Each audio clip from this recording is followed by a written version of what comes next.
तो दोस्तों आज हम बात करने जा रहे हैं कोको फ्रेंचाइजी के बारे में। जी हाँ दोस्तों, कोको ये जो मूवी है 2017 में हमें देखने को मिली थी और अपकमिंग इसका दूसरे पार्ट का एक तरह से लोगों में इंतज़ार एक तरह से कर रहे थे और वो कंफर्म हमें अब देखने को मिलने वाली है, यानी इसका दूसरा पार्ट। तो पूरी जानकारी मैं इस मूवी के बारे में दूंगा, इस फ्रेंचाइजी के बारे में दूंगा। ये एक फैमिली फैंटेसी एक तरह से मूवी है, तो इसके बारे में अब हम जानना चालू करते हैं। कोको एक 2017 अमेरिकी एनिमेटेड फंतासी कॉमेडी ड्रामा फिल्म है जिसका निर्माण पिक्सर एनिमेशन स्टूडियो द्वारा किया गया है और वॉल्ट डिज्नी पिक्चर्स द्वारा रिलीज किया गया है। इसका निर्देशन ली अनक्रिच ने किया, सहनिर्देशन एड्रियन मोलिना ने किया और इसका निर्माण डार्ला के एंडरसन ने किया, जिसकी पटकथा मोलिना और मैथ्यू एल्ड्रिच ने लिखी है और कहानी अनक्रिच, मोलिना, एल्ड्रिच और जेसन काज ने लिखी है, जो अनक्रिच के मूल विचार पर आधारित है। फिल्म में Anthony Gonzalez, Gael Garcia Bernal, Benjamin Bratt, Alanna Ubach, Renee Victor, Ana Ofelia Murguia और एडवर्ड जेम्स ओल्मोस ने अपनी आवाज दी है। कहानी मिगुएल गोंजालेज नाम के एक 12 वर्षीय लड़के की है जिसे गलती से मृतकों की भूमि में ले जाया जाता है। कोको की अवधारणा मैक्सिकन अवकाश डे ऑफ द डेड से प्रेरित है। पिक्सर ने 2016 में एनिमेशन विकसित करना शुरू किया। अनक्रिच, मोलिना, एंडरसन और फिल्म के कुछ क्रू ने शोध के लिए मैक्सिको का दौरा किया। संगीतकार माइकल गियाचिनो, जिन्होंने पहले पिक्सर एनिमेटेड फीचर पर काम किया था, ने स्कोर तैयार किया। 175 से $225 मिलियन की लागत के साथ कोको 9 बजट वाली पहली फिल्म है जिसमें सभी लैटिनो प्रमुख कलाकार हैं। कोको का प्रीमियर 20 अक्टूबर 2017 को मैक्सिको के मोरेलिया अंतर्राष्ट्रीय फिल्म महोत्सव के दौरान हुआ। 8 इसे अगले सप्ताह मैक्सिको में डिया डे मुएर्टो से पहले सप्ताहांत में और 22 नवंबर 2017 को संयुक्त राज्य अमेरिका में नाटकीय रूप से रिलीज किया गया। फिल्म को इसके एनिमेशन, आवाज अभिनय, संगीत, दृश्य, भावनात्मक कहानी और मैक्सिकन संस्कृति के प्रति सम्मान के लिए प्रशंसा मिली। इसने दुनिया भर में $814 मिलियन से अधिक की कमाई की, जो अपनी रिलीज के समय 15वीं सबसे अधिक कमाई करने वाली एनिमेटेड फिल्म बन गई। 9, 10, 11, 12 कोको को 90वें अकादमी पुरस्कार में 2 पुरस्कार और कई अन्य पुरस्कार मिले। फिल्म को नेशनल बोर्ड ऑफ रिव्यू ने 2017 की सर्वश्रेष्ठ एनिमेटेड फिल्म के रूप में चुना था। कथानक: मैक्सिकन शहर सांता सेसिलिया में इमेल्डा नाम की एक युवती एक ऐसे व्यक्ति से शादी करती है जो अंततः उसे और उनकी बेटी कोको को छोड़कर संगीत में अपना करियर बनाने चला जाता है। जब वह कभी वापस नहीं आता, तो इमेल्डा अपने परिवार से संगीत सुनने पर प्रतिबंध लगा देती है और जूते बनाने का व्यवसाय शुरू कर देती है। दशकों बाद, इमेल्डा का परपोता मिगुएल अपने माता-पिता और रिश्तेदारों के साथ पारिवारिक घर में रहता है, जिसमें एक बुजुर्ग और बीमार कोको भी शामिल है। परिवार द्वारा संगीत पर जारी प्रतिबंध के बावजूद, मिगुएल गुप्त रूप से इसे प्यार करता है और अपने आदर्श, दिवंगत संगीतकार अर्नेस्टो डेला क्रूज के वीडियो देखकर खुद को गिटार बजाना सिखाता है। डे ऑफ द डेड पर, मिगुएल अनजाने में परिवार के ऑफरंडा से टकरा जाता है और इमेल्डा और एक शिशु कोको की तस्वीर वाला एक फ्रेम तोड़ देता है। वह तस्वीर के एक छिपे हुए हिस्से को खोजता है जिसमें उसके परदादा, जिसका सिर तस्वीर से फटा हुआ है, को अर्नेस्टो के प्रसिद्ध गिटार को पकड़े हुए दिखाया गया है। यह मानते हुए कि इससे साबित होता है कि अर्नेस्टो उसका रिश्तेदार है, मिगुएल उत्साह से अपने परिवार को अपनी संगीत संबंधी आकांक्षाओं के बारे में बताता।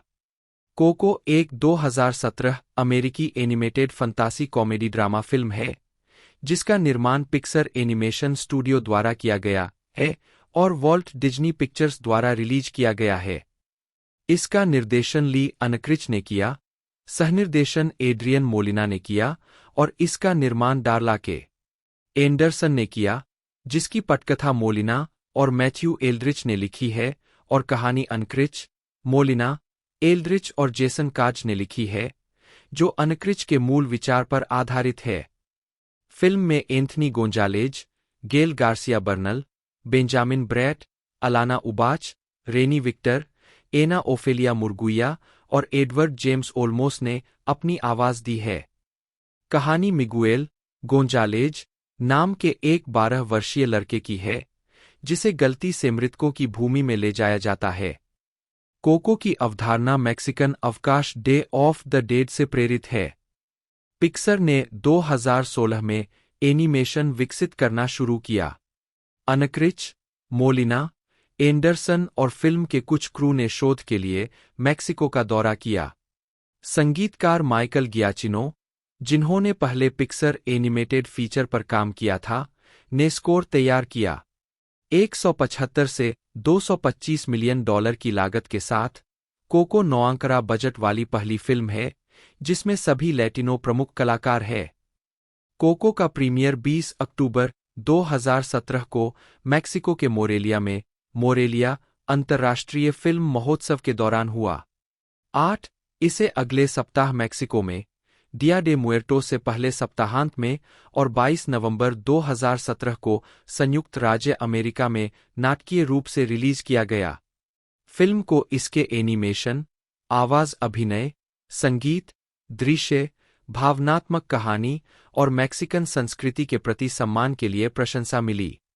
इसने दुनिया भर में $814 मिलियन से अधिक की कमाई की, जो अपनी रिलीज के समय 15वीं सबसे अधिक कमाई करने वाली एनिमेटेड फिल्म बन गई। 9, 10, 11, 12 कोको को 90वें अकादमी पुरस्कार में 2 पुरस्कार और कई अन्य पुरस्कार मिले। फिल्म को नेशनल बोर्ड ऑफ रिव्यू ने 2017 की सर्वश्रेष्ठ एनिमेटेड फिल्म के रूप में चुना था। कथानक: मैक्सिकन शहर सांता सेसिलिया में इमेल्डा नाम की एक युवती एक ऐसे व्यक्ति से शादी करती है जो अंततः उसे और उनकी बेटी कोको को छोड़कर संगीत में अपना करियर बनाने चला जाता है।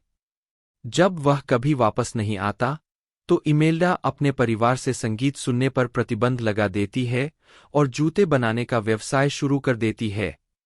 दशकों बाद, इमेल्डा का परपोता मिगुएल अपने माता-पिता और रिश्तेदारों के साथ पारिवारिक घर में रहता है, जिसमें एक बुजुर्ग और बीमार कोको भी शामिल है।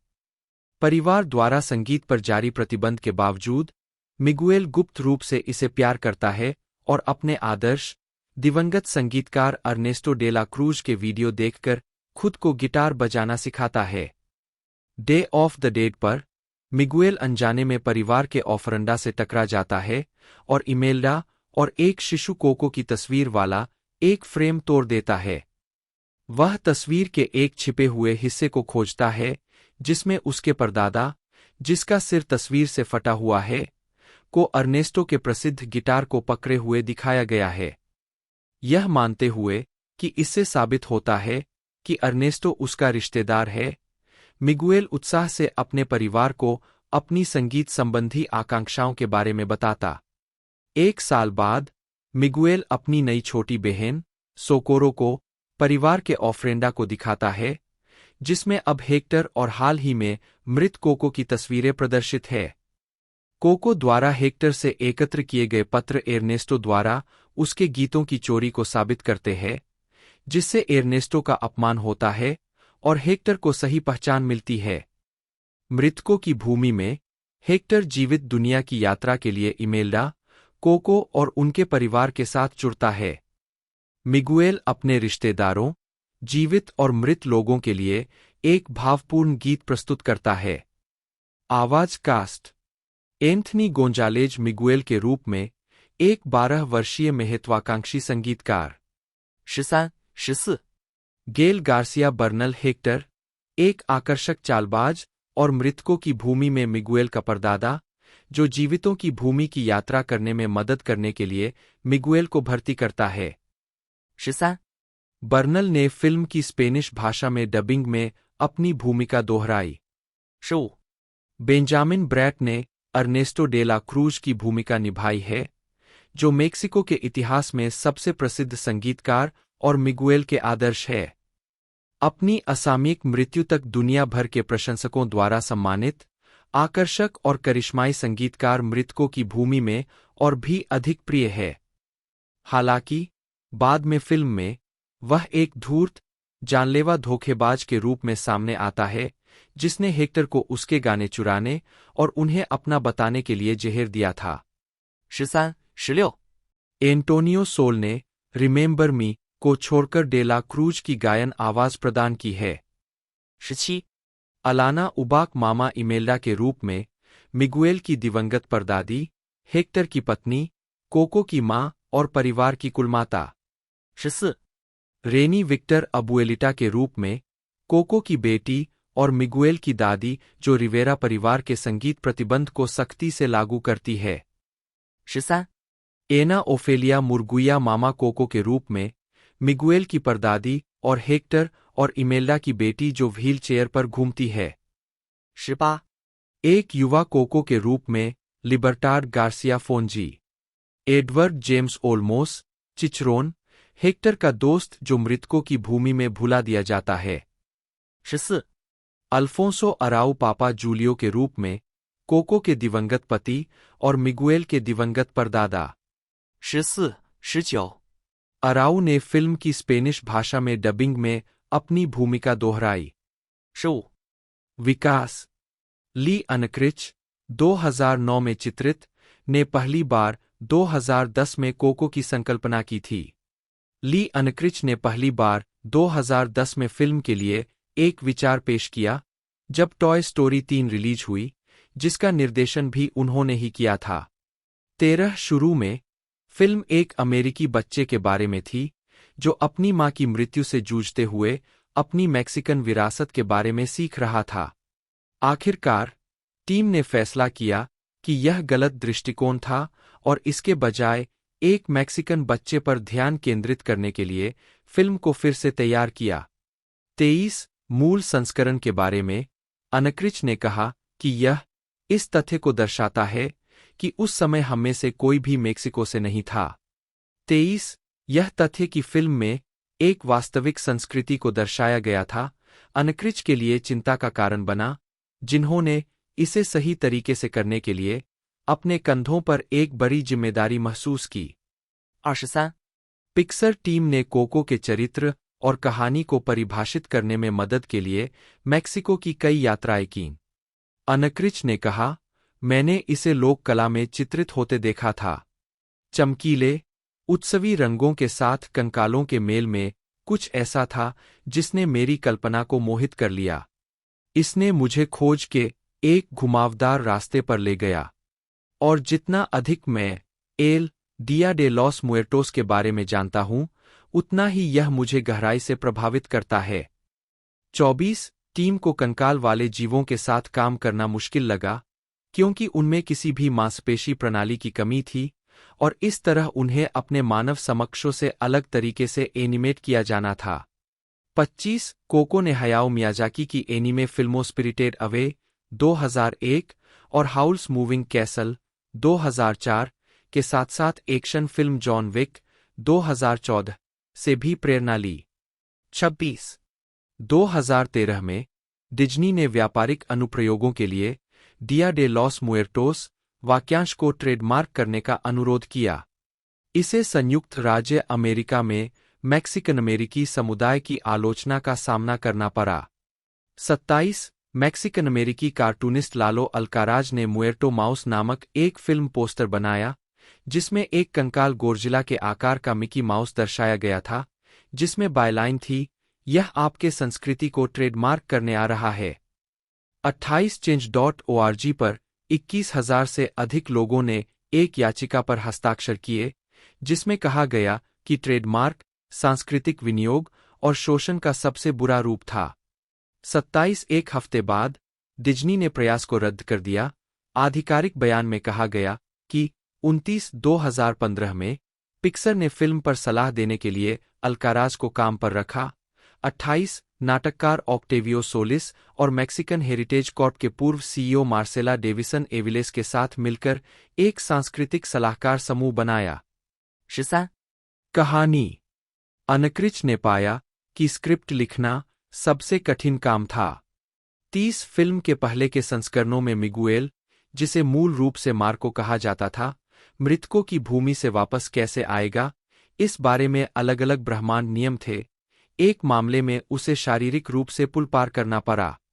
कहानी के एक संस्करण में उसके परिवार को बोलने की कोशिश करते समय गाने का श्राप दिया जाता है, जिसे एक ऐसी कहानी में संगीत जोड़ने की तकनीक के रूप में शामिल किया गया था जहां संगीत प्रतिबंधित है। सेलेन लूना, टिया रोसिटा के रूप में मिगुएल की दिवंगत चाची और कोको की भाभी। 14、टिया विक्टोरिया, मिगुएल की दिवंगत चाची, कोको और जूलियो की बेटी और अबुएलिटा की बहन के रूप में डायना ऑर्टेली। टियोस ऑस्कर और फेलिप के रूप में हर्बर्ट सिगुएंजा, मिगुएल के दिवंगत समान जुड़वां चाचा। 14、पापा, मिगुएल के पिता और अबुएलिटा के बेटे के रूप में जेमे कैमिल। 14、मामा के रूप में सोफिया एस्पिनोसा, मिगुएल की मां।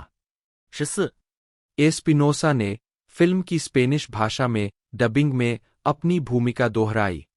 15、लुइस वाल्डेज टियोबेर्टो, मिगुएल के चाचा, पापा के भाई और फ्रेंको और अबुएलिटा के बेटे के रूप में। 14、वाल्डेज ने डॉन हिडाल्गो की आवाज भी दी है। वाल्डेज ने फिल्म की स्पेनिश भाषा में डबिंग में टियो बर्टो की भूमिका को दोहराया। 15、कार्ला मेडिना, ग्लोरिया, मिगुएल की चाची, पापा की बहन तथा फ्रेंको और अबुएलिता की बेटी। मदीना एक प्रस्थान एजेंट की आवाज भी देती है। 14、मेडिना ने फिल्म की स्पेनिश भाषा में डबिंग में प्रस्थान एजेंट की भूमिका दोहराई। 15、पोलो रोजास, एबेल, बर्टो और कार्मेन के सबसे बड़े बेटे और मिगुएल के चचेरे भाई के रूप में। मोंटेस हर्नांडेज, रोजा, बर्टो और कार्मेन की बेटी और मिगुएल की चचेरी बहन। लोम्बार्डो बोयार प्लाजा मारियाची के रूप में, एक मारियाची जिससे मिगुएल की मुलाकात सांता सेसिलिया प्लाजा में होती है। 14、बोयार ने मृतकों की भूमि के संगीतकार गुस्तावो के लिए भी आवाज दी है।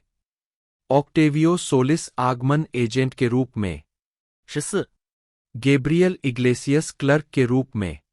14、चीच मारिन सुधार अधिकारी के रूप में। 14、एमसी के रूप में ब्लैंका अर्सेली। 14、नतालिया कॉर्डोवापकले फ्रिदा काहलो के रूप में एक प्रसिद्ध कलाकार। 20、साल्वाडोर रेयस एक सुरक्षा गार्ड के रूप में।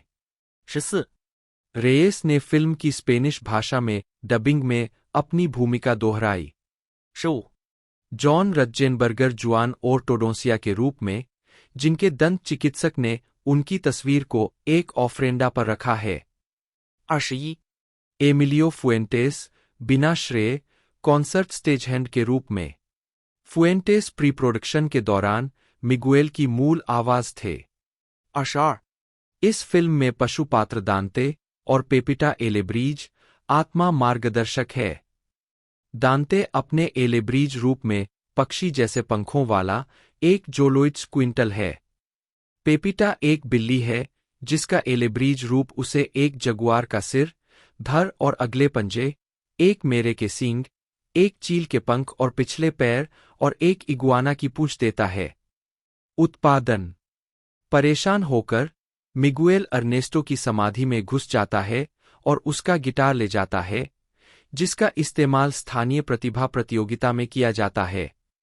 एक बार जब मिगुएल गिटार बजाता है तो वह सभी जीवित लोगों के लिए अदृश्य हो जाता है।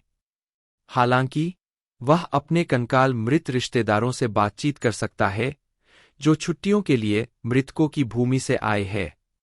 उसे अपने साथ वापस ले जाते हुए वे महसूस करते हैं कि इमेल्डा नहीं आ सकती क्योंकि मिगुएल ने उसकी तस्वीर ऑफरेंडा से हटा दी है। मिगुएल को यह भी पता चलता है कि उसे मृतकों से चोरी करने के लिए श्राप दिया गया है।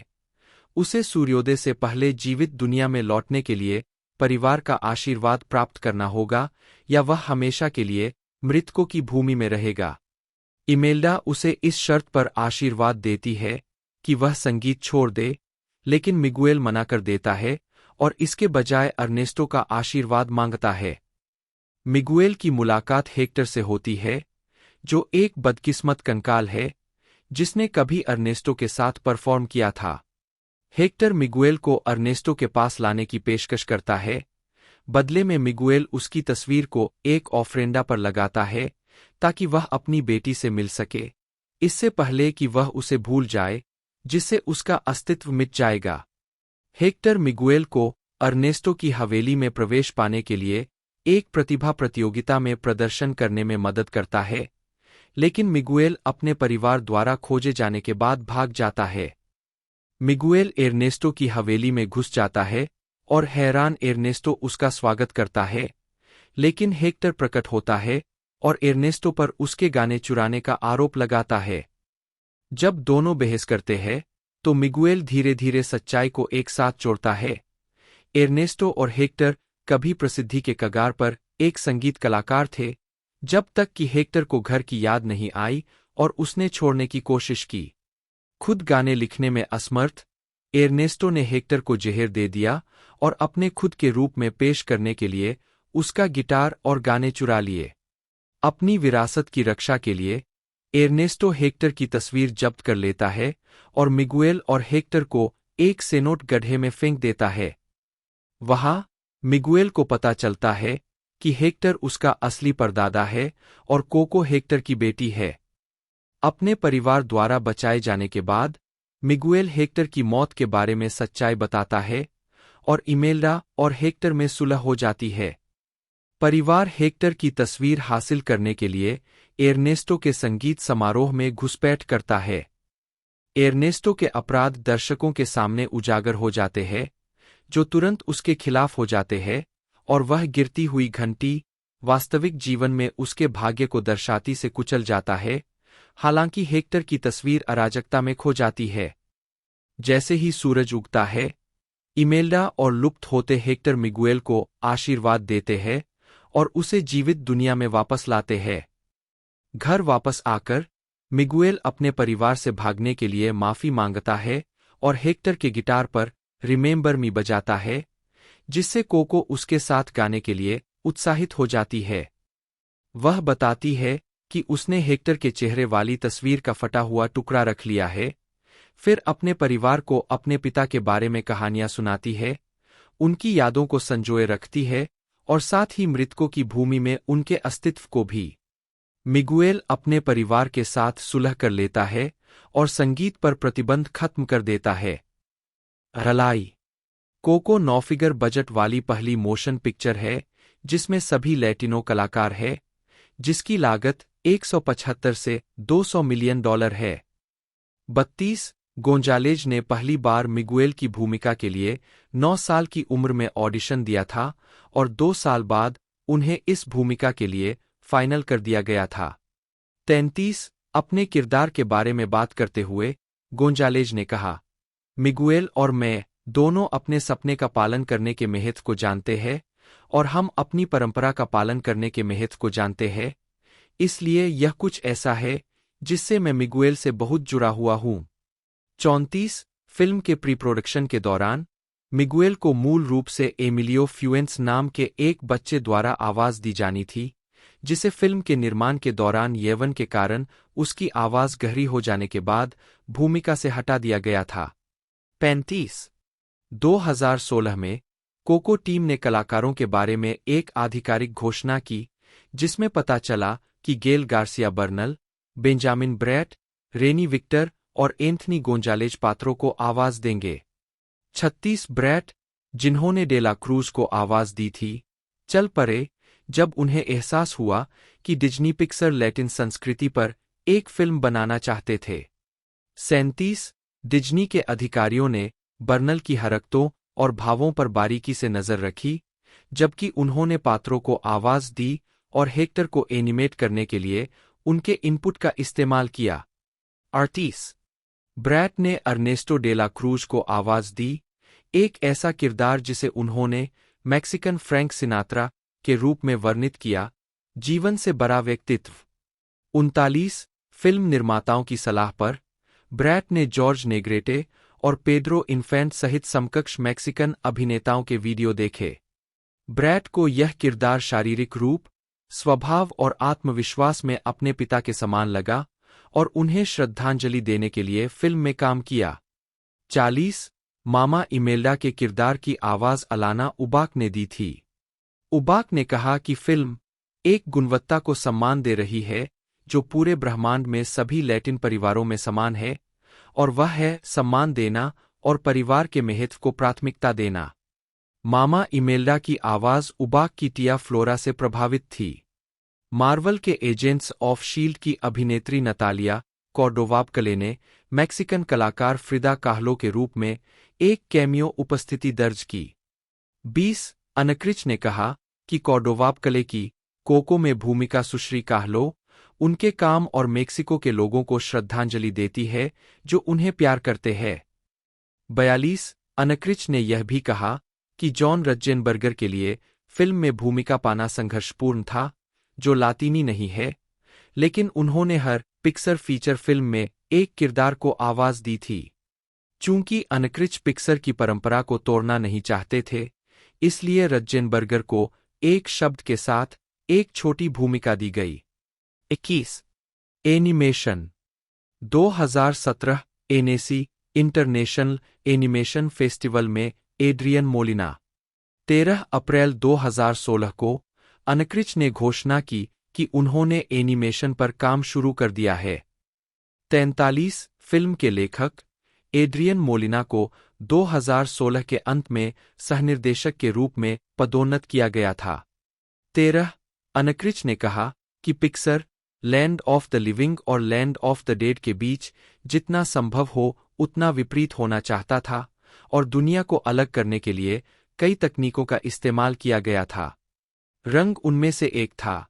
छुट्टियों और आइकनोग्राफी को देखते हुए पिक्सर जानता था कि मृतकों की भूमि को एक जीवंत और रंगीन जगह होना चाहिए, इसलिए उन्होंने जानबूझकर सांता सेसिलिया को अधिक मौन बनाया, अनक्रिच ने कहा। फिल्म के प्रोडक्शन डिजाइनर हार्ले जेसप के अनुसार सांता सेसिलिया वास्तविक मैक्सिकन गांवों पर आधारित है, क्योंकि प्रोडक्शन टीम लिविंग की भूमि में वास्तविकता पर आधारित रही। फिल्म के सेट सुपरवाइजर क्रिस बर्नार्डी ने कहा कि शहर को छोटा बनाया गया था ताकि मिगुएल खुद को सीमित महसूस कर सके। फिल्म के कला निर्देशक बर्ट बेरी ने कहा कि सांता सेसिलिया को एक पुराने आकर्षक शहर के रूप में चित्रित करने के लिए पुरानी निर्माण सामग्री का उपयोग किया गया था।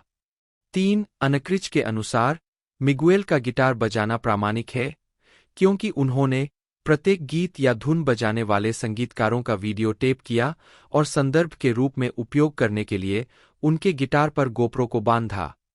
उस दृश्य के लिए जिसमें मिगुएल अपने गुप्त ठिकाने में संगीत बजाता है, फिल्म निर्माताओं ने बहुत ही सुंदर, गीतात्मक कैमरा चाल और बहुत ही उथले क्षेत्र की गहराई के साथ मिगुएल के चारों ओर कोमल बहाव और धीमी गति से चलने वाली चालें का उपयोग किया है, ताकि नरम फोकस अग्रभूमि मोमबत्तियों की सुंदरता को बढ़ाया जा सके।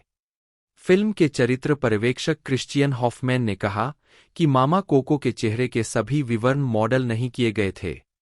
इसके बजाय उनकी टीम ने विवरण की अलग-अलग परतों को डिजाइन करने के लिए विशेष सॉफ्टवेयर का उपयोग किया, जिसे फिर एक शेडर के साथ उसके चेहरे पर जोड़ा गया। हॉफमैन के अनुसार सभी झुर्रियों को सही करने के लिए चरित्र का मॉडल उच्च रिजोल्यूशन के साथ बनाया गया था। 3 पिक्सर ने चरित्र डाटे के लिए संदर्भ के रूप में कुछ जोलो कुत्तों का इस्तेमाल किया, जबकि फाइंडिंग डोरी के हैंक से एक टेंटेकल का इस्तेमाल उसकी जीभ के लिए किया गया। जेसप ने मैरीगोल्ड पंखुड़ी पुल को सुंदर और जादुई कहा, जो दोनों दुनियाओं को जोड़ता है। फिल्म के प्रभाव पर्यवेक्षक माइकल के ओब्रायन ने इसे एनिमेशन टीम के लिए एक बहुत बड़ी तकनीकी चुनौती कहा, लेकिन इसे पंखुड़ियों से टपकती हुई दृश्यात्मक रूप से रोमांचक के रूप में संदर्भित किया। यह एक बहुत बड़ा कलात्मक उपक्रम था।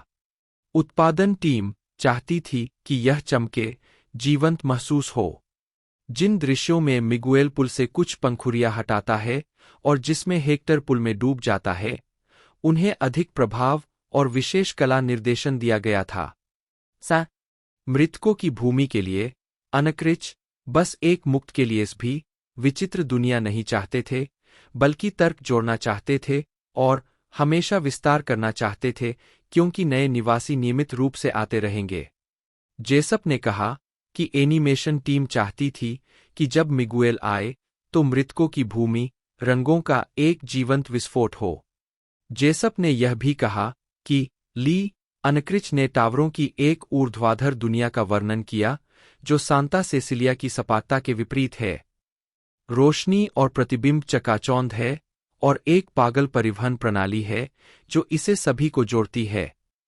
पोशाक के रंग जीवित भूमि की तुलना में बहुत अधिक जीवंत है, जहां एनिमेशन टीम ने वास्तविकता में रहने की कोशिश की। उन्होंने मृतकों की भूमि में वास्तव में इसे छुट्टी का प्रतिबिंब बनाने के लिए पूरी कोशिश की। फिल्म के तकनीकी निदेशक डेविड रयू के अनुसार एनिमेशन टीम ने एकल प्रकाश को पेश करने का एक तरीका निकाला, लेकिन इसे मृतकों की भूमि में बाहरी दृश्यों के लिए 1 मिलियन अंक दिए। रेंडरर इसे एक प्रकाश के रूप में देखता है, लेकिन हम 1 मिलियन रोशनी देखते हैं।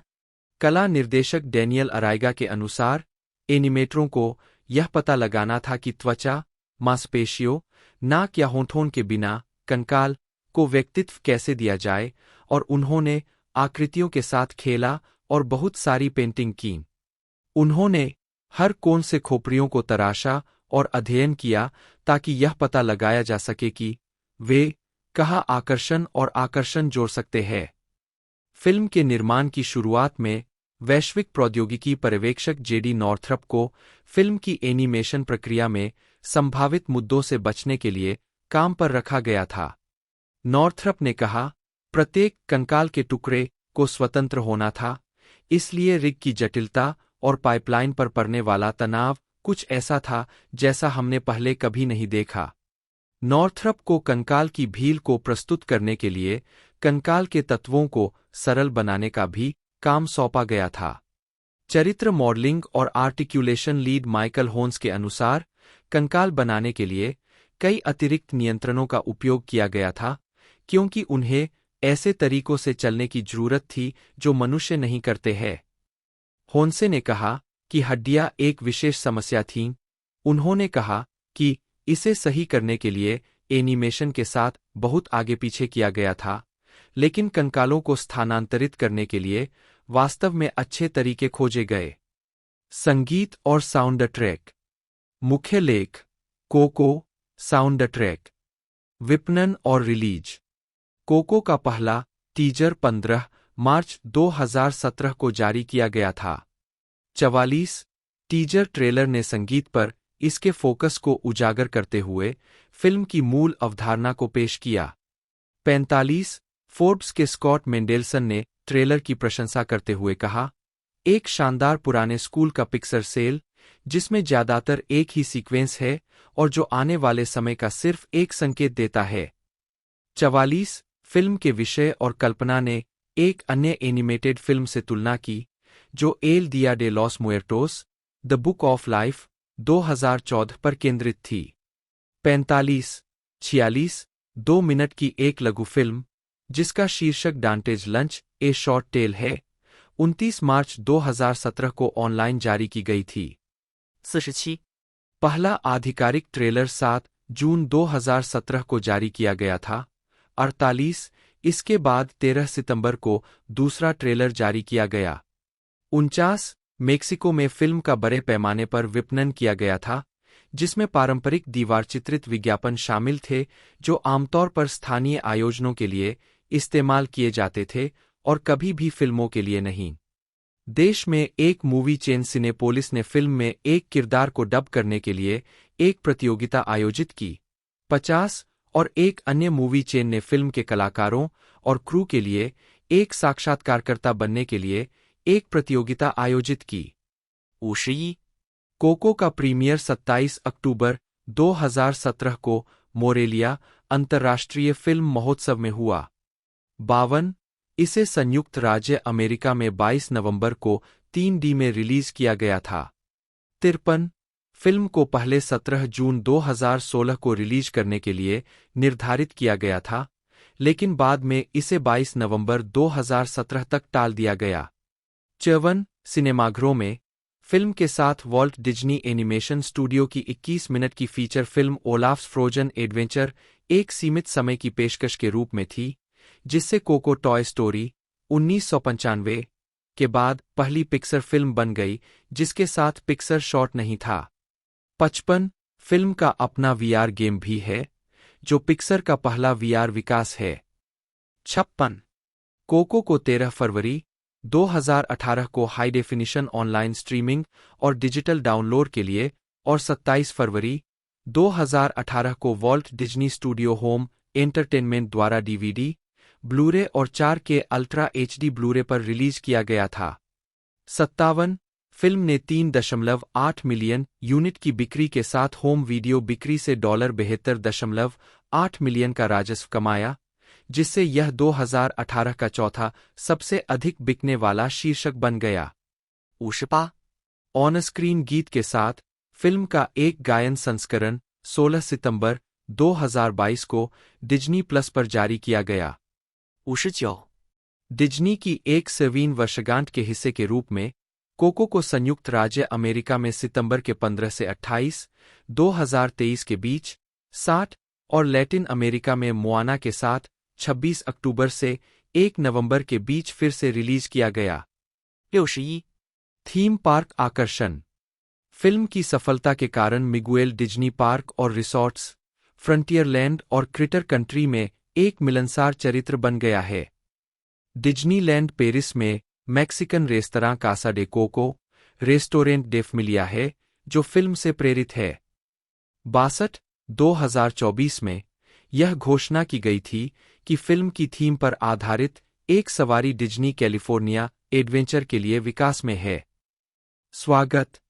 बॉक्स ऑफिस कोको ने संयुक्त राज्य अमेरिका और कनाडा में $210.4 मिलियन और अन्य देशों में $603.8 मिलियन की कमाई की, जिससे दुनिया भर में कुल $814.3 मिलियन की कमाई हुई।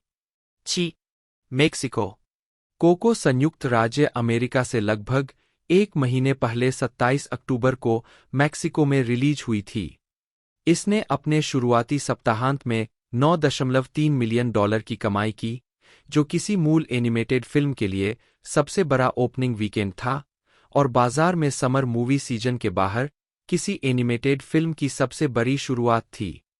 64 अपने दूसरे सप्ताहांत में इसने 1 और 10.8 मिलियन कमाए, जो इसके पहले सप्ताहांत से 12% की वृद्धि थी, जिससे इसकी कुल कमाई $28 मिलियन हो गई। यह मैक्सिको में किसी एनिमेटेड फीचर के लिए अब तक की सबसे तेज 10 दिवसीय कमाई करने वाली फिल्म बन गई और इस क्षेत्र में अब तक की सबसे बड़ी मूल एनिमेटेड रिलीज बन गई। 65 66 अपने तीसरे सप्ताहांत में इसकी कमाई 23% गिर गई और इसकी कमाई $8.4 मिलियन हो गई। इससे इसकी कुल कमाई एमएक्स $792 मिलियन $41.4 मिलियन हो गई। 67 कुछ दिनों बाद 15 नवंबर को यह द एवेंजर्स को पीछे छोड़ते हुए मैक्सिकन बाजार में सबसे ज्यादा कमाई करने वाली फिल्म बन गई। 9 10 11 12संयुक्त राज्य अमेरिका और कनाडा संयुक्त राज्य अमेरिका और कनाडा में कोको को अपने पहले 5 दिनों में 3,987 सिनेमाघरों से 65 मिलियन की कमाई करने का अनुमान था, जिसमें इसके शुरुआती सप्ताहांत में लगभग $40 मिलियन शामिल थे।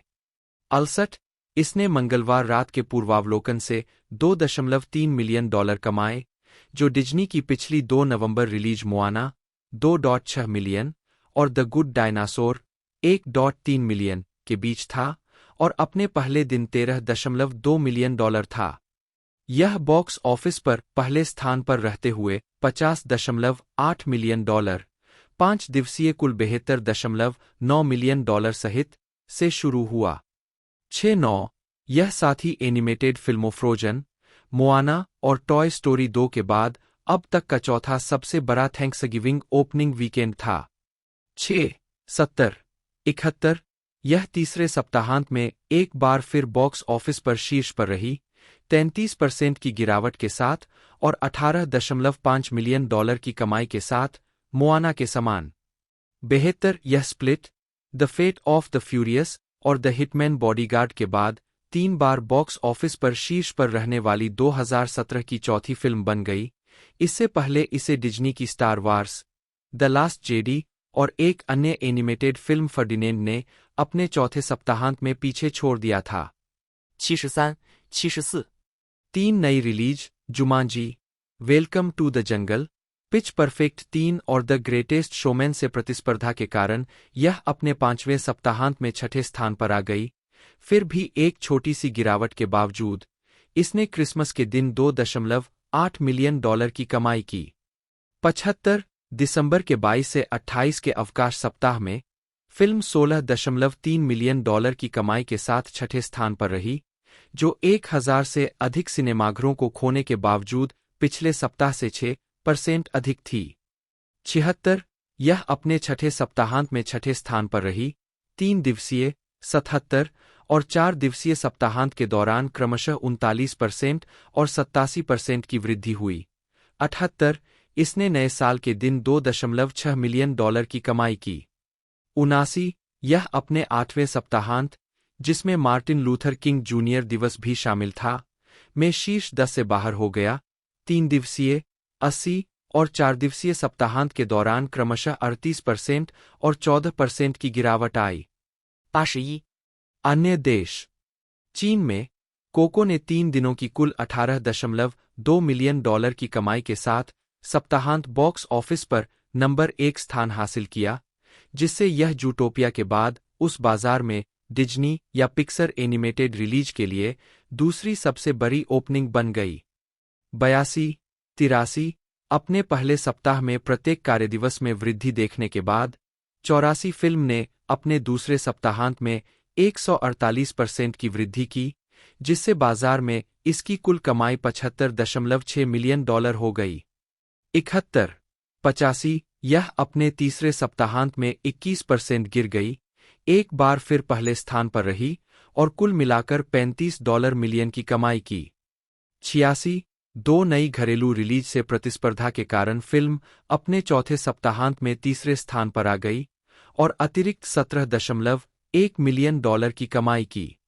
87 अपने दूसरे सप्ताहांत तक यह चीन में अब तक की सबसे अधिक कमाई करने वाली पिक्सर रिलीज बन गई थी, जो पिछले रिकॉर्ड धारक फाइंडिंग डोरी से लगभग दोगुनी थी, और अपने 5वें सप्ताहांत तक यह डिस्पिकेबल मी 3 से आगे निकल गई और जूटोपिया के बाद देश में दूसरी सबसे अधिक कमाई करने वाली एनिमेटेड फिल्म बन गई।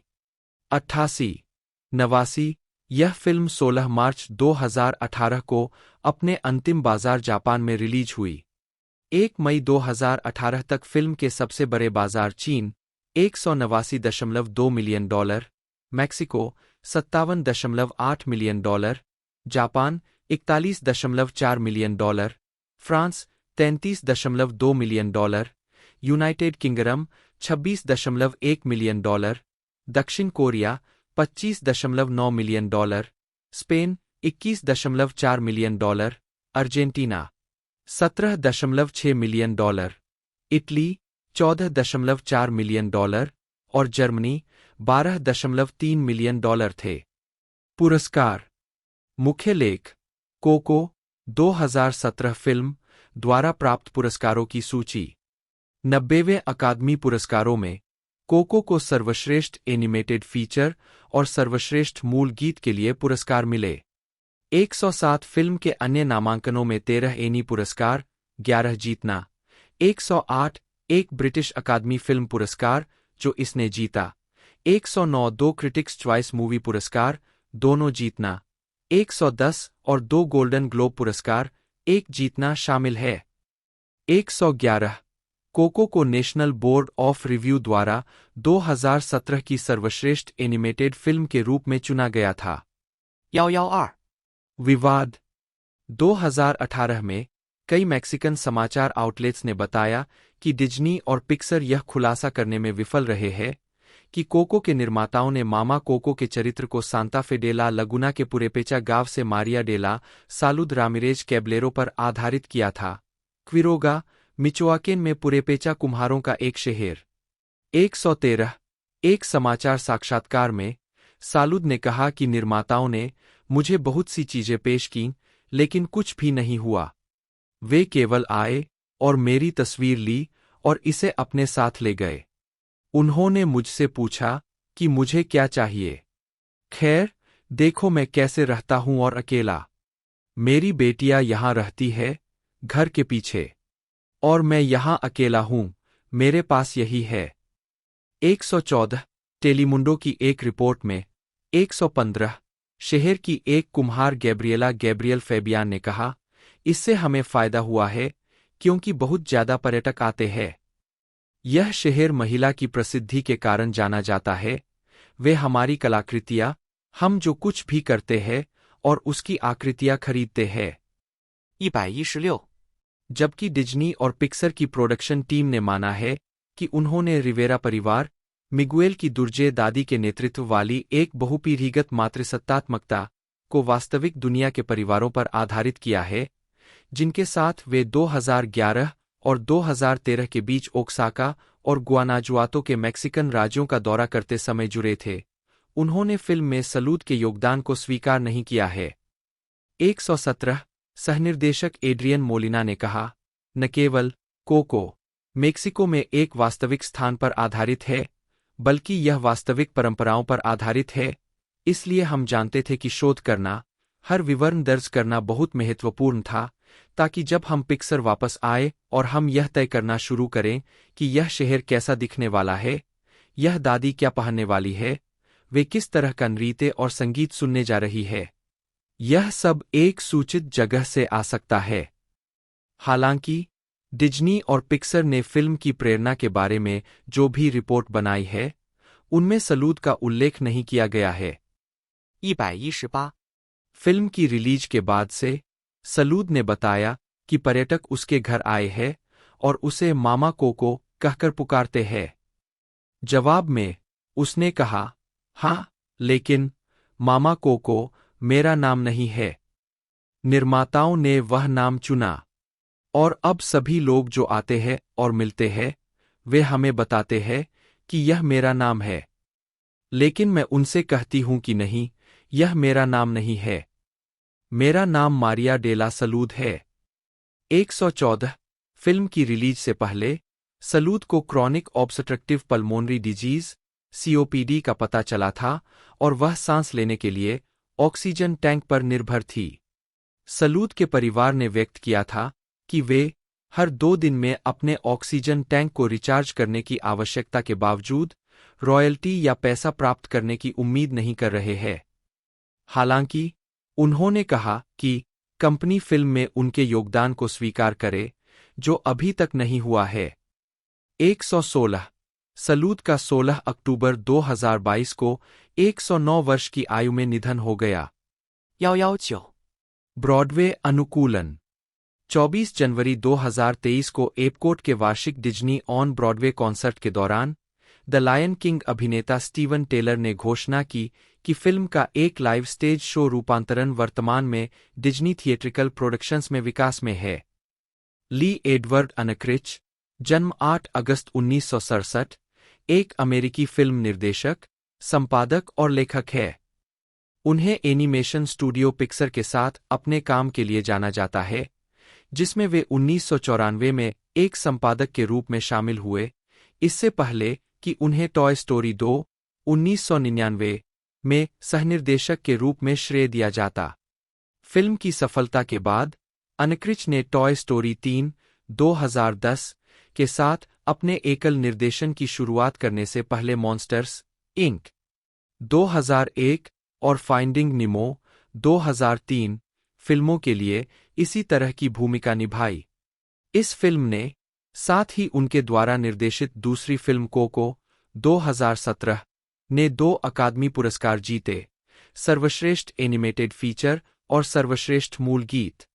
कंपनी में अपने 25 साल के कार्यकाल के बाद अनक्रिच अपने परिवार के साथ अधिक समय बिताने और अन्य रुचियों को आगे बढ़ाने के लिए जनवरी 2019 में सेवानिवृत्त हो गए।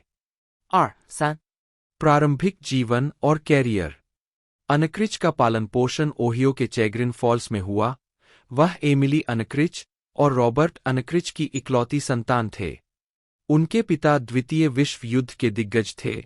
उन्होंने नॉर्मैंडी में समुद्र तट पर हमला किया और कलाकार थे।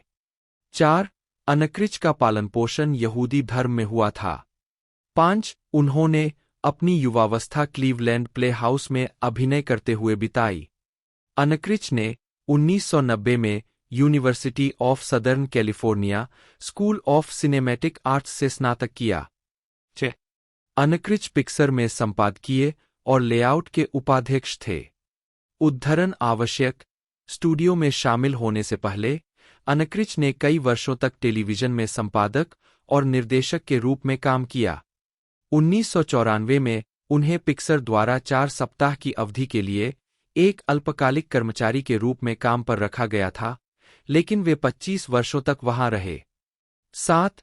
वह 2011 में यूनिवर्सिटी ऑफ सदर्न कैलिफोर्निया के मैरी पिकफोर्ड प्रतिष्ठित पूर्व छात्र पुरस्कार के प्राप्तकर्ता है, जो सिनेमाई कला में पूर्व छात्रों के योगदान को मान्यता देता है। उद्धरण आवश्यक।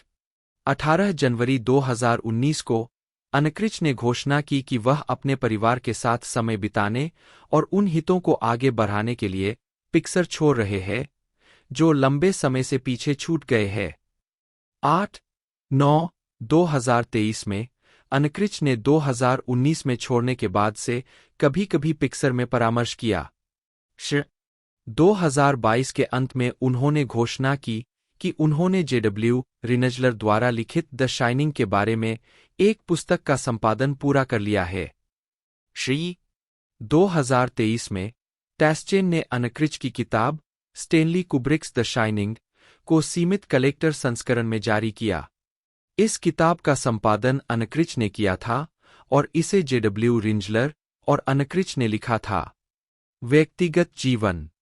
अनक्रिच की शादी लॉरा सेंचुरी से हुई है और उनके 3 बच्चे हैं। 1. अनक्रिच ने 2021 में अपने परिवार और दोस्तों के सामने उभयलिंगी होने की बात स्वीकार की और 2022 में सार्वजनिक रूप से सामने आए। एड्रियन मोलिना, जन्म 23 अगस्त 1985, एक अमेरिकी एनिमेटर, स्टोरीबोर्ड कलाकार और पटकथा लेखक है। उन्हें पिक्सर में उनके काम के लिए सबसे ज्यादा जाना जाता है। उन्होंने कोको 2017 की पटकथा और कहानी का सहलेखन किया, जिसका उन्होंने सहनिर्देशन भी किया। प्रारंभिक जीवन और शिक्षा। मोलिना का जन्म कैलिफोर्निया के युबा सिटी में एक मैक्सिकन परिवार में हुआ था और उनका पालनपोषण ग्रास वैली में हुआ था, और उन्होंने 2003 में बियर रिवर हाई स्कूल से स्नातक की उपाधि प्राप्त की। उसके बाद 2007 में कैलिफोर्निया इंस्टीट्यूट ऑफ आर्ट्स में भाग लिया और स्नातक किया। आजीविका। मोलिना 2007 से पिक्सर से जुड़े हुए हैं, जहां उन्होंने रैटाटुई पर 2D एनिमेटर के रूप में शुरुआत की थी। बाद में वे टॉय स्टोरी 3 और मॉन्स्टर्स यूनिवर्सिटी पर काम करते हुए स्टोरीबोर्ड आर्टिस्ट बन गए। 1. मोलिना ने टॉय स्टोरी 3 के लिए लिटिल गोल्डन बुक का चित्रण भी किया। 2. द गुड डायनासोर के लिए लिखने के बाद मोलिना ने कोको के लिए एक पटकथा लेखक के रूप में अपना पहला काम शुरू किया और बाद में फिल्म का सहनिर्देशन किया। उन्होंने फिल्म के लिए कई गीत भी लिखे। 134कोको की सफलता और सितंबर 2022 में D23 एक्सपो की घोषणा के बाद मोलिना को आगामी फीचर फिल्म एलियो का निर्देशन करने की घोषणा की गई, जो 13 जून 2025 को रिलीज होने वाली है। 5, 6, 7, 8 हालांकि अगस्त 2024 में मोलिना ने एलियो को डोमी शी और मैर्लिन शराफियान के निर्देशन में एक अन्य मूल फिल्म पर काम करने के लिए छोड़ दिया। 9 फिर भी उन्होंने कथित तौर पर अपने निर्देशक क्रेडिट को बरकरार रखा है, क्योंकि उन्होंने जितना काम निर्देशित किया है उसे फिल्म में रखा जा रहा है। व्यक्तिगत जीवन। मोलिना खुलेआम समलैंगिक है। 2011 से उनकी शादी रयान डूली से हुई है। डार्ला के एंडरसन, जन्म 22 अक्टूबर 1968, एक अमेरिकी फिल्म निर्माता है, जो पहले पिक्सर एनिमेशन स्टूडियो में काम करती थीं। 2. वह प्रोड्यूसर्स गिल्ड ऑफ अमेरिका के राष्ट्रीय निदेशक मंडल में बैठती है। 3、 जीवन और कैरियर। उन्होंने 2010 की फिल्म टॉय स्टोरी 3 का निर्माण किया।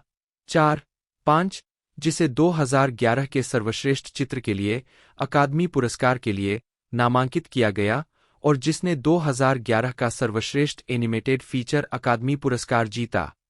इससे पहले एंडरसन ने ए बग्स लाइफ के लिए गोल्डन सैटेलाइट अवार्ड, ए बग्स लाइफ और मॉन्स्टर्स इंक के लिए बाफ्टा अवार्ड और कार्स के लिए प्रोड्यूसर गिल्ड अवार्ड जीता था।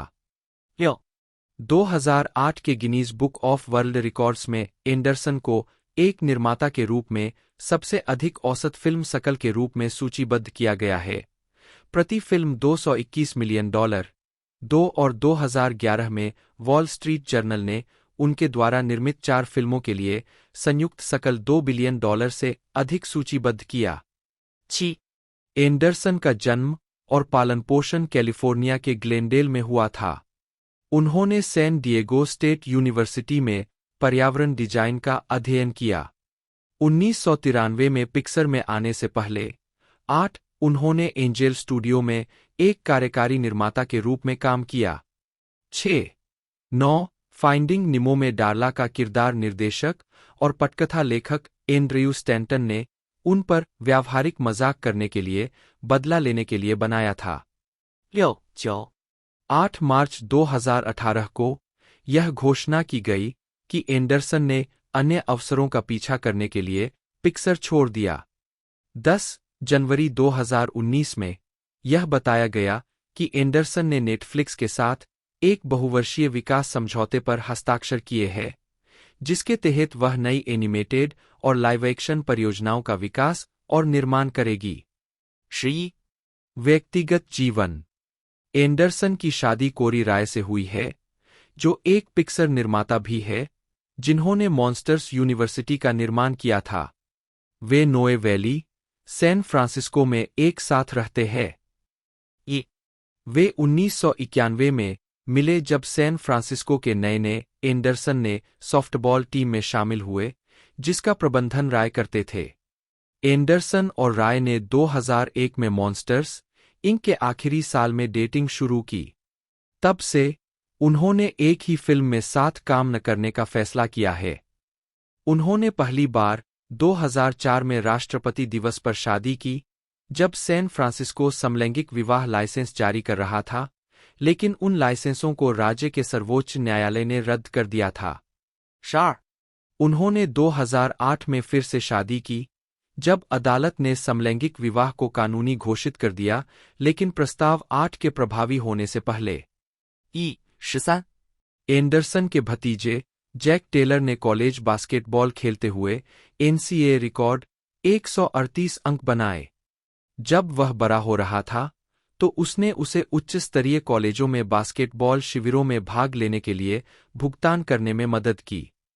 गेल गार्सिया बर्नल, स्पेनिश, AELASI.ENAL, जन्म 30 नवंबर 1978, एक मैक्सिकन अभिनेता और फिल्म निर्माता है। उन्हें Amores Perros 2000, Y Tu Mama Tambien 2001, Bad Education 2004, the Motorcycle Diaries 2004, Babel 2006, Coco 2017 और ओल्ड 2021 फिल्मों में उनके अभिनय के लिए जाना जाता है। Television series Mozart in the jungle 2014 से 2018 में रोड्रिगो डी सूजा की भूमिका के लिए और Disney plus special werewolf by night 2022 में अभिनय के लिए जाना जाता है। गार्सिया बर्नल को 2005 में द मोटरसाइकिल डायरीज में एक युवा चे ग्वेरा की भूमिका के लिए एक प्रमुख भूमिका में सर्वश्रेष्ठ अभिनेता के लिए बाफ्टा पुरस्कार के लिए नामांकित किया गया था और 2016 में मोजार्ट इन द जंगल के लिए सर्वश्रेष्ठ अभिनेता टेलीविजन सीरीज म्यूजिकल या कॉमेडी के लिए अपना पहला गोल्डन ग्लोब पुरस्कार जीता। उन्होंने और साथ ही अभिनेता डिएगो लूना ने मेक्सिको सिटी में प्रोडक्शन कंपनी कैनाना फिल्म्स की स्थापना की। 2016 में टाइम पत्रिका ने उन्हें वार्षिक टाइम 100 सबसे प्रभावशाली लोगों की सूची में नामित किया। 2020 में द न्यूयॉर्क टाइम्स ने उन्हें 21वीं सदी के 25 महानतम अभिनेताओं की सूची में 25वें स्थान पर रखा। 3、 प्रारंभिक जीवन। गार्सिया बर्नल का जन्म ग्वाडलजारा, मैक्सिको में हुआ था। वे पेट्रिसिया बर्नल, एक अभिनेत्री और पूर्व मॉडल, और जोस एंजेल गार्सिया, एक अभिनेता और निर्देशक के बेटे हैं। 4. उनके सौतेले पिता सर्जियो याजबेक है, जिनसे उनकी मां ने तब शादी की थी जब गार्सिया बर्नल छोटे थे। 5. उन्होंने सिर्फ 1 साल की उम्र में अभिनय करना शुरू कर दिया था और अपने किशोरावस्था के अधिकांश साल टेलीनोवेलस में अभिनय करते हुए बिताए। गार्सिया बर्नल और अक्सर सहयोगी डिएगो लूना मेक्सिको सिटी में बचपन से दोस्त थे। 6、 जब वह 14 वर्ष के थे, गार्सिया बर्नल ने मेक्सिको में स्वदेशी लोगों को पढ़ना सिखाया, अक्सर हुइचोल लोगों के साथ काम किया। 7-15 वर्ष की आयु में उन्होंने 1994 के जाप्तिस्ता विद्रोह के समर्थन में शांतिपूर्ण प्रदर्शनों में भाग लिया। 8、9、 उन्होंने मेक्सिको के राष्ट्रीय विश्वविद्यालय UNAM में दर्शनशास्त्र का अध्ययन करना शुरू किया, लेकिन एक लंबे समय तक चली छात्र हड़ताल के दौरान उन्होंने यूरोप की यात्रा करने के लिए एक अवकाश लेने का फैसला किया। 9. इसके बाद वे लंदन चले गए और central school of speech and drama में अध्ययन करने वाले पहले मैक्सिकन बन गए। 10. 11. बर्नल ने मीडिया और संचार में मास्टर डिग्री के लिए यूरोपीय ग्रेजुएट स्कूल में भी भाग लिया। आजीविका। सोप ओपेरा में गार्सिया बर्नल की सफलता के बाद मैक्सिकन निर्देशक एलेजांद्रो गोंजालेज इनारिटू ने गार्सिया बर्नल को अपने फीचर निर्देशन की पहली फिल्म अमोरेस पेरोस 2000 में भूमिका की पेशकश की। फिल्म को शानदार समीक्षा मिली और इसे सर्वश्रेष्ठ विदेशी भाषा फिल्म के लिए अकादमी पुरस्कार के लिए नामांकित किया गया। उद्धरण की आवश्यकता। उनकी अगली भूमिका अल्फोंसो क्वारोन की वाई टू मामा टैम्बियन 2001 थी, जो अमेरिकी बाजारों में एक क्रॉसओवर सफलता थी और उन्हें अंतर्राष्ट्रीय मंच पर नोटिस मिला, जो संयुक्त राज्य अमेरिका में दूसरी सबसे ज्यादा कमाई करने वाली स्पेनिश भाषा की फिल्म बन गई। 13-14 अगले वर्ष गार्सिया बर्नल ने 2002 की टीवी मिनी सीरीज फिदेल में अर्जेंटीना के क्रांतिकारी चे ग्वेरा और मैक्सिकन बॉक्स ऑफिस रिकॉर्ड तोड़ने वाली एल क्रिमेन डेल पाद्रे अमारो 2002 में नैतिक रूप से परेशान फादर अमारो को चित्रित किया। गार्सिया बर्नल ने फिर से द मोटरसाइकिल डायरीज 2004 में चे ग्वेरा को चित्रित किया। इस फिल्म ने 3 साल पहले वाई टू मामा टैम्बियन द्वारा बनाए गए बॉक्स ऑफिस रिकॉर्ड को तोड़ दिया और बर्नल को 2005 में एक अभिनेता द्वारा सर्वश्रेष्ठ प्रदर्शन के लिए बाफ्टा नामांकन दिलाया। शो। इस दौरान उन्होंने कुछ थिएटर का काम भी किया, जिसमें 2005 में लंदन के अल्मेरा थिएटर में फेडेरिको गार्सिया लोरका द्वारा बोदास डी सांग्रे का निर्माण भी शामिल है। उद्धरण वांछित। गार्सिया बर्नल ने Gonzalez Inarritu, Pedro Almodovar, Walter Salles, Alfonso Cuaron, Michel Gondry और इसियार बोलेन सहित कई प्रशंसित निर्देशकों के लिए काम किया है। उन्होंने अंग्रेजी भाषा की फिल्मों में भूमिकाएं निभाई है, जिनमें गोंड्री द्वारा निर्देशित द साइंस ऑफ स्लिप और द किंग शामिल है, जिसके लिए उन्हें बहुत प्रशंसा मिली। 16、 गार्सिया बर्नल ने अपनी पहली फीचर फिल्म डेफिसिट का निर्देशन किया, जो 2007 में रिलीज हुई थी। 17 उन्हें 2008 की फिल्म ब्लाइंडनेस में कास्ट किया गया था, जो नोबेल पुरस्कार विजेता जोस सारामागो के 1995 के इसी नाम के उपन्यास का रूपांतरण है, जो अंधेपन की महामारी से पीड़ित समाज के बारे में है। उपन्यास की तरह पात्रों के पास केवल विवरण है, कोई नाम या इतिहास नहीं, जबकि निर्देशक फर्नांडो मीरेल्स ने कहा कि कुछ अभिनेता ऐसे किरदार निभाने की अवधारणा से भयभीत थे। गेल के साथ उन्होंने कहा, मैं अतीत के बारे में कभी नहीं सोचता, मैं सिर्फ वही सोचता हूं जो मेरा किरदार चाहता है। 18 गार्सिया बर्नल ने कार्लोस क्वारोन द्वारा निर्देशित रूडो वाइकर्सी में डिएगो लूना के साथ फिर से जोड़ी बनाई। उद्धरण वांछित। गार्सिया बर्नल और डिएगो लूना कैनाना फिल्म्स के मालिक है। कंपनी ने हाल ही में गोल्डन फीनिक्स प्रोडक्शंस के साथ मिलकर सीमावर्ती शहर सिउदाद जुआरेज में 300 से अधिक महिलाओं की अनसुलझी हत्याओं के बारे में कई टेलीविजन वृत्तचित्रों का निर्माण किया है। उदाहरण आवश्यक। मई 2010 में गार्सिया बर्नल ने नाइकी के विज्ञापन राइट द फ्यूचर के लिए रोनाल्डो द मूवी में क्रिस्टियानो रोनाल्डो की भूमिका निभाते हुए खुद की एक कैमियो भूमिका निभाई। उदाहरण आवश्यक। 2010 में उन्होंने एमनेस्टी इंटरनेशनल के सहयोग से मार्क सिवर के साथ 4 लघु फिल्मों का सहनिर्देशन किया। लॉस इनविजिबल्स नामक टेट्रालॉजी, मेक्सिको में मध्य अमेरिका के प्रवासियों, उनकी यात्रा और जोखिमों, उनकी आशाओं और मेक्सिको, अमेरिका और दुनिया में उनके योगदान के बारे में है। उन्होंने फिल्मों का निर्देशन किया, साक्षात्कार किए और 4 लघु फिल्मों का वर्णन भी किया। 19 उन्होंने 2011 अकादमी पुरस्कारों के लिए स्पेन की आधिकारिक प्रविष्टि इवन द रेन 2010 में अभिनय किया। उद्धरण की आवश्यकता। गार्सिया बर्नल ने हिस्पैनिक दर्शकों के लिए ह्यूमन प्लैनेट का वर्णन किया, जिसका प्रीमियर डिस्कवरी एन एस्पेनॉल पर 25 अप्रैल 2011 को हुआ और 12 मई को लैटिन अमेरिका में डिस्कवरी चैनल पर प्रसारित किया गया। 20 तीसरी बार गार्सिया बर्नल डिएगो लूना के साथ अमेरिकी स्पेनिश भाषा की कॉमेडी फिल्म कासा डे मी पेड्रे में विल फेरेल के साथ दिखाई दिए, जहां उन्होंने एक खूंखार ड्रग लॉर्ड की भूमिका निभाई।